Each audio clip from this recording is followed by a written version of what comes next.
I'm gonna hand you these coins here, Harry. Bag. Yeah. We'll see what happens here. My palms are sweaty already, Adrian. Man.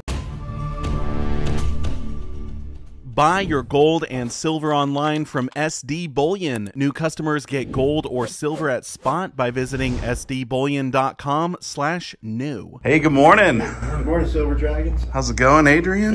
Good to see you. Good to see you. Harry, good to see you. Thank you. It's a great day, although the metals are down a little bit from the highs. They're struggling. Gold's under 2,000. It stayed there longer than it has in the past, but it still couldn't sustain that level. Yeah, it was like over 2,100 just for a few hours, really. On a Sunday, yes. Yeah. So it does that count as the all-time high or not really? Well, there's two measurements. One is where it touches in a given day, and the other where it closes. So I think this all-time high is still around 2,076 at the close. Yeah. Yeah.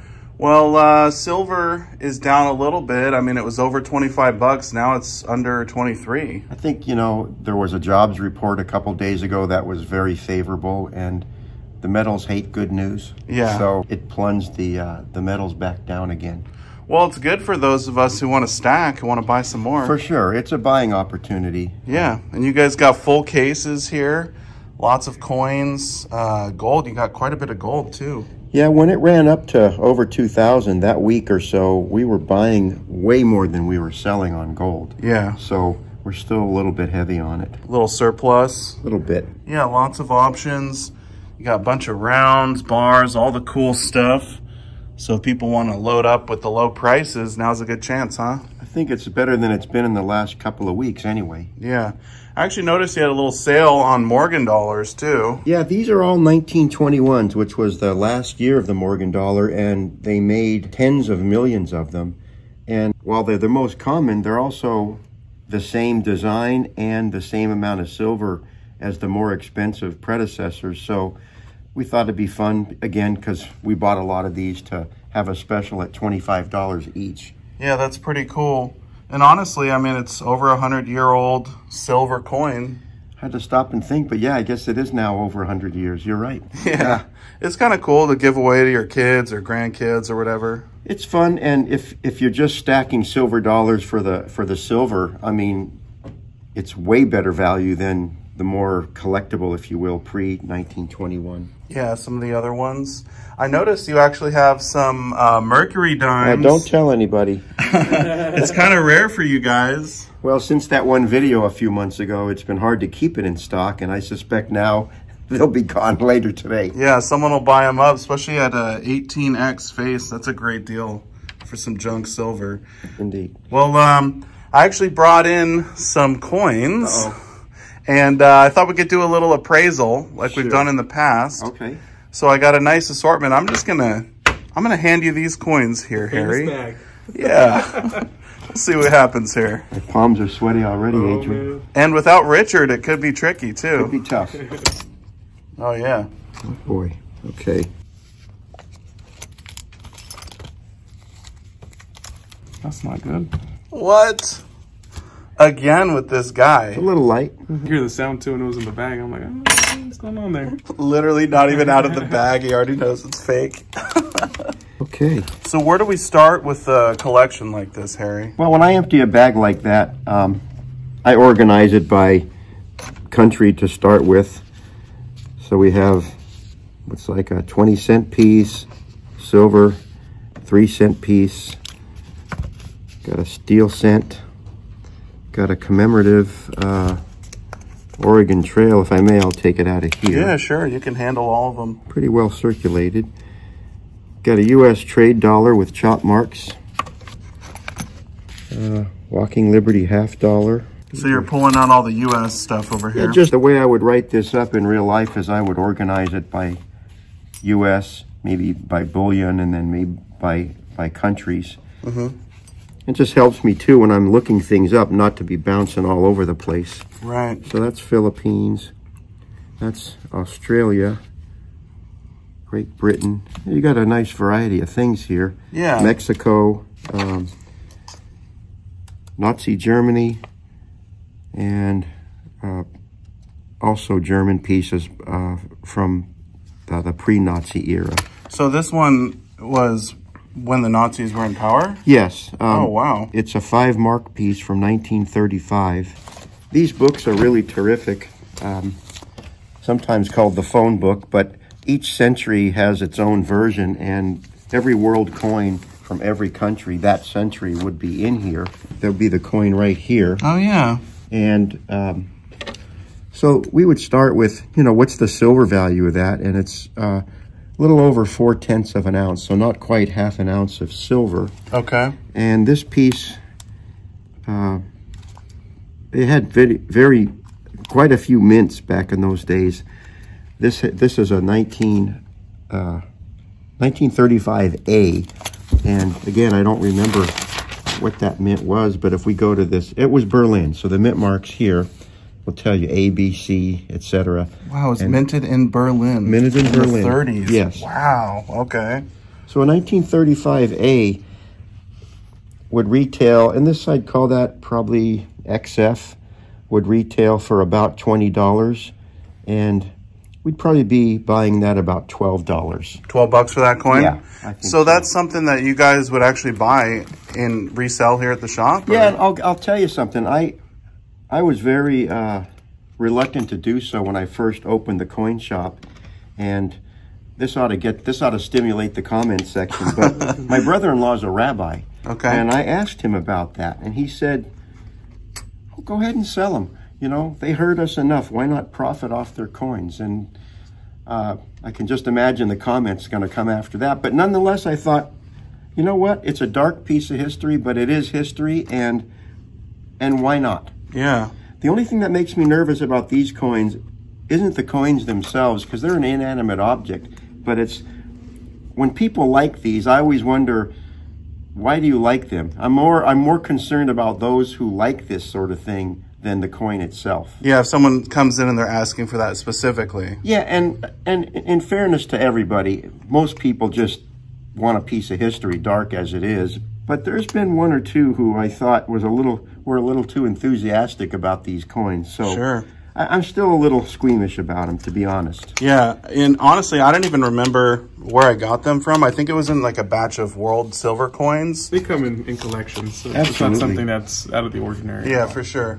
These next couple of pieces are half-mark pieces from the German Empire. So this would be after Germany came together as a united country, but before the troubles after World War I and the Weimar Republic. So this is a half-mark piece, and it's a little less than 1/10 of an ounce of silver. Probably pay $1 or so each for these and sell them for about $3. Okay. And probably they would end up in our silver foreign melt tray. Oh yeah, there you go. That we've discussed in prior videos. Yeah, it's a pretty cool thing. So Yes. for all of these German coins, maybe like $15 or something like that, you'd pay me.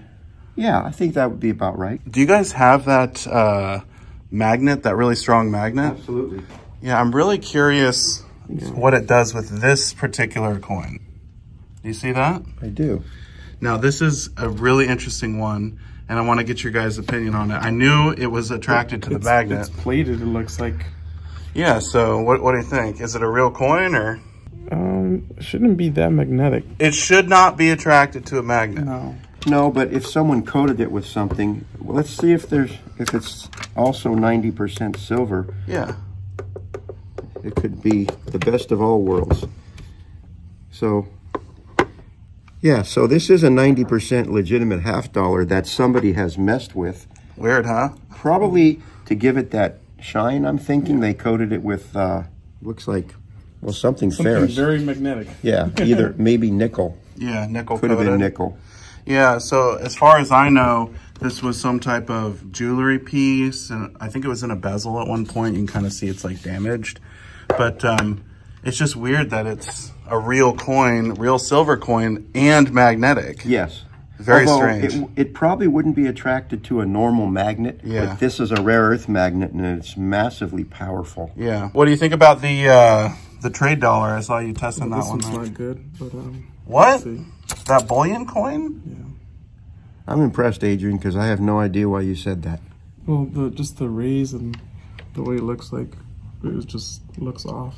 That's a fake coin right there? Yes. Do we double check Adrian? Yeah. All due respect. Well, he's good. Look at wow. that box is outside the brackets. Yeah.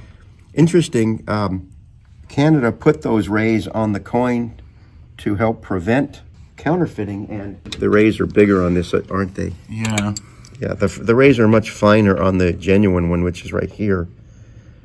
Yeah. But I have to tell you what's impressive. You see this security feature with there's a maple leaf there. Yeah, the micro engraving. Yes, and inside that maple leaf is the last 2 digits of the date, and the counterfeiters got the 22 inside that maple leaf. So hats off to their skill, but they certainly didn't get the rays right. Yeah. You see so many of these things that you know what they're supposed to look like. Right. Yeah, you picked it up pretty quick. You guys are pulling out all my fakes. Obviously, I'm not selling these for real. It's just for the video, but Sure. It's kind of fun to do. What do you think about that one with the chop marks? I don't know. I mean, it looks right and everything, and the chop marks. Yeah, probably a good idea to weigh it. I mean, it looks like it's actual silver, but I would say more than half of the trade dollars that come through our door are not real. Yeah. At least. It's 27.1 grams, so it's weighing right, and you tested the silver on it. So, yeah, I like it. You like it? the chop marks were an interesting part of coin history, if I may, just as a side note. In the era where these circulated in the 19th century, Chinese merchants were required to test the authenticity of a coin before passing it on in commerce. And once they verified that it was what it was supposed to be, they would actually put their mark. So each merchant had their own mark on these coins. I'm not sure how effective that law was or how you could know who saw it last, but it was an attempt at holding the merchants accountable for passing on good coins and not fake ones. Yeah, I guess if the coin ended up being fake, they could track which merchants had stamped it as good, and maybe they get in trouble or something. Yeah. Hard to trace, and the other thing about the chop marks is the grading services in the past considered these coins damaged because of the chop marks, but I think the trend in more recent years has been to consider them, you know, a normal part of the coin's travels through history. And do you know that to be the case, that they're not marking being graded now? They're not being body bagged anymore. Exactly. So it'll have the grade, and then it'll say chop mark. Yeah. So some people actually prefer them. Oh yeah, I kind of like it. I do too. Yeah, awesome. Well, if you were to authenticate this coin, you know, I certainly hope it's real because I paid a lot of money for it. Yeah. But obviously, if I sent it in for grading, they could tell me for sure. But how much would you guys pay for a coin like that today? I mean, at least a couple $100. Really? I mean, just without looking it up or anything. Yeah. Wow, a few $100. Yeah. All right. Well, we got these ones are for sure fake. This one, we're gonna put that in the winner pile, along with some of these other ones we already got a price on. But we do have quite a few coins here, and I'm kind of curious, like for the Ike dollar and steel penny. I'm sure people bring these in all the time thinking they're worth big bucks. Yeah, sometimes people will bring these in and call them silver pennies, but they're not. They're steel, and they were a one-year experiment when the U.S. government was low on copper due to the war effort. The copper was being used in munitions, and so they made these coins out of steel coated with zinc. Do you guys pay any sort of a premium for them at the shop? Unless they're uncirculated, no. We pay, I mean, yes, the premium, it's double the face value, which is all of 2 cents, and we sell them for 4 cents. So okay. They made a lot of them, and they're interesting to talk about, but they're anything but rare. Yeah, well, so not a lot of money there. I mean, literally 2 cents. That's your 2 cents. Right. What about the Ike dollar? It's not silver, I don't believe. No, it's not. The only silver ones came in the government packaging, like what we call brown Ikes, which are proof Ike dollars. They were 40% silver. Yes. So none of these 40%ers ever were intended to circulate. And it was in a brown box, so it was the brown Ike. Yes, and there's also blue Ike. These were the uncirculated 40%ers. And there we go. There we go. So we got the blue Ike and the brown Ike. And then the bicentennial set. And the bicentennial, which is also silver, yeah? Yes. Okay, 40%. So 3 of them are silver. And it's the only set that includes a 40% quarter too. Oh wow, 40%. It's the only 40% quarter ever made. Yep. That's so it crazy. comes in an uncirculated and a proof. Okay. So there are some that are silver, but most of them are not. Right, like what you brought there is just a clad, a circulating piece. We buy these at face value, and we have quite a few customers who come in time to time and buy them again at face value just for fun. Okay. So you don't see them in circulation anymore, but they just, at most, you might see them in a premium for sale for, you know, $1.25 or something. Okay. But they're just fun to have, So it's worth $1. in my view. If I took it to the bank, though, they would take it for $1? Absolutely. All right. Well, there you go. What about some of these other pieces in here? This Oregon Trail is more worn than I've seen. It actually traveled through commerce. Yeah, it's just a nice circulated piece. It's a $50? Yep, Yeah. commemorative. Part of the commemorative series that ran from 1892 to the late 1950s. So does it carry a premium over the other $50, like the Kennedys and stuff like that? Oh, for sure. Yeah, because especially here in Oregon, because that's the Oregon piece. But these, we can never keep these in stock. Even in this condition, it would go very, very fast. Price guides don't tend to go down to the condition that one's in, because most of them did not circulate. But we'd be probably at $50 or $60 on that coin. That's how much you pay me for it? Yeah. Oh, yeah, because wow. it's definitely more than just a piece of silver like maybe that would be. Yeah. So this one here is like $8 or something? Right now it'd be about $7. 7? Yes. So 7 for that $50, which was the weird magnetic one. But this one, $60. That's super cool. All right. Very popular series. This is a Mexican peso from the end of the era when there's any silver at all in these. They're 10% silver. 10%? Yeah, and Wow. and in troy ounces, it's 5/100ths of an ounce. So it's very debased. Yeah. And it's hard to find a pretty one. This isn't that bad, but there just wasn't much silver in these. And we typically pay about 50 cents to $1 if they're really nice. But there's just not much silver in them. And there's lots of them out there. Okay, so maybe $1 on that one at the most. Yeah. What about the Australian ones? I mean, these are kind of cool. I think they only made them for 1 year. Yeah, the 80% silver, let's see, this is about 1/3 of an ounce, so we'd probably be about $5 or $6 on that. They're not rare, but they are silver, and again, probably end up in a tray like this. So for most of the world silver coins, kind of goes with melt value. Yes, we'd be back a melt because we're selling them right around melt, depending on the coin, in a tray like this. Okay. Unless it's really nice, and we might put it in a tray with a, you know, designation of a date and any little history about it.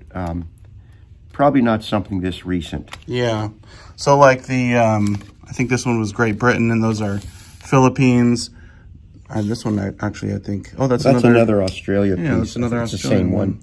But these ones, you probably be right around melt on those too. Probably a little back of melt on those. But they are silver, and these are from the Philippines, from the era just after World War II, when we had recaptured it from the Japanese army. So are they considered United States coins? They're in the Red Book. So Yeah. they're part of the U.S. history, I'd say. So I mean, they're made by the U.S. Mint, right? Yes, and they say United States of America, so I suppose after the war, they were considered a territory for a brief time. But they were granted their independence rather quickly. Yeah. Well, those are kind of cool. Definitely. Probably someone who, you know, has a grandfather that fought in World War II or something would be really interested in those. For sure. Definitely. My dad was there in the Navy in World War II. Wow. I imagine he would have been interested in those. Yeah. What about the this Balboa From coin? Panama? Yeah, Panama. This is a Medio Balboa, which half. And you know what that is. yeah, that's right.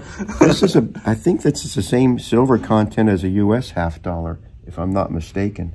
So would it be similar to this one, which was like $7? Yeah, it would. And I have to say, and maybe it's just me, but it's one of my favorite foreign silver coins. I just like the Balboa motif, the conquistador bust on there. And they do sell pretty well here. Yankee Stacking gave me this particular coin, and he got it from his grandfather. Wow. So his grandfather collected coins, and And so that's a really special one. I'll never get rid of that one, but I thought it'd be fun to bring it in. So the price is priceless. It's literally priceless, yeah. That's right. This is a Victorian half crown from 1898. And that's a situation where I would definitely go to the books. Queen Victoria tends to be a popular subject. She was queen the longest until Queen Elizabeth II.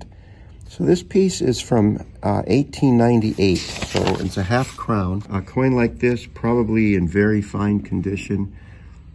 I mean, this book is not, it tends to be high. It says $67 value retail. I'd probably be at half of that at retail. Yeah. So probably be, you know, somewhere in the $24 range or so. Wow, 24 bucks. Yeah. That's more than an ounce of silver. That's a really nice, it's really nice, nice example of a circulated piece. That's super cool. All right. So that one beat out spot price. For sure. Yeah, this one is from Sweden. It's a kroner. It's from 1960. This again would be straight up go to the melt tray. Yeah. It's not a particularly beautiful coin, but it's probably $3 worth of silver in there if memory serves me. Okay. And then the last piece here is gold. It's from Argentina. Yeah. I have a lot of family there. Perhaps they held this at one time. I don't know. I think it's kind of an older one, too. And was this a family heirloom of yours? No, this one I actually bought off of Brandon. Okay. The security guard here. No kidding. Yeah, so it made its way back to the shop. So, it's from 1886. Yeah. This one is 5 pesos.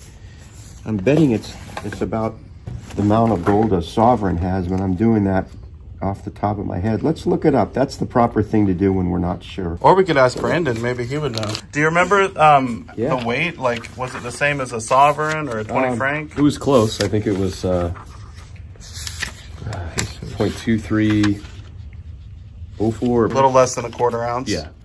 So you found it online, Yeah, Adrian? it's a 0.2334 of an ounce. So it's kind of a weird size. It is. Like, there's not really other world gold coins that size?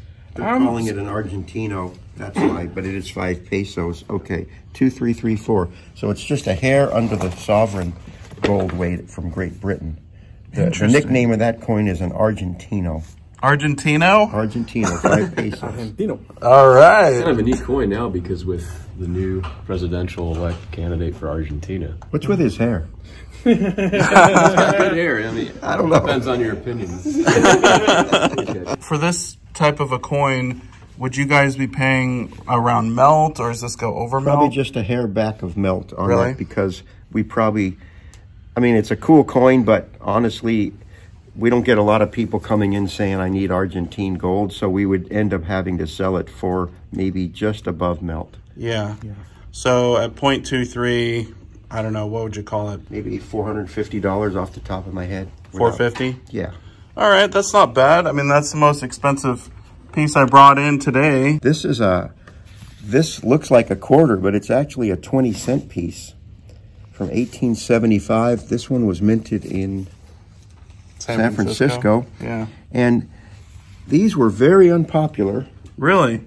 For the same reason that the Susan B. Anthony was unpopular 100 years later, because that coin looked like a quarter. Mm-hmm. I mean, if you hold a seated quarter next to it, it's just a little bit bigger in diameter, but in a rushed commercial transaction, you'd never know. Yeah, so people are trying to pass it off as a probably very quarter. successfully. It's like, oh, here's a quarter. Yeah, but it's just 20 cents. But that's an expensive piece because they were made so few for just a couple of years. 1875 and 1876 were the years really that these were available for circulation. And this one's, it's a good, and 1875S would retail in good at about $125, $130. So this is one of your more valuable coins in the set here. No kidding. For sure. How much would you guys buy it for? Probably about $80 to $90. $80 to $90 for 20 cents. Talk about inflation, huh? Well, again, a very short series, just 2 years. Wow, I had no idea. I mean, I don't I don't remember how much I paid for it, but I don't think it was anywhere close to that. This is another interesting coin. This is a 3-cent silver piece. There was also 3-cent nickels, and there was a few years where those pieces overlapped. The government came out with those to make it simpler to buy postage stamps, which were 3 cents each at the time. Wow, 3 cents for a postage stamp? It's such a small piece. It's kind of like a British 3 pence. You know, it's just so thin and small. I imagine lots of these were lost out of people's pockets. Yeah. And what's the date on that? 18, let me zoom in all the way here. 1862, I think. Okay, 1862, and probably no better than good in that. Yeah. But that would retail for about $40 to $42. No way. And so, yeah, we'd probably be, you know, high 20s, maybe $30 for a coin like that, because it's a scarce piece, and it's a kind of coin like the 20-cent piece where, gee, I didn't know we made those kinds of coins. You know, 2-cent pieces, half cents. Obsolete coinage is very popular with type collectors. And that's the kind of stuff, kind of like the Oregon half. They just don't last too long in the case. Right. People come in, hey, do you have any 20-cent pieces or any? They call it Trime.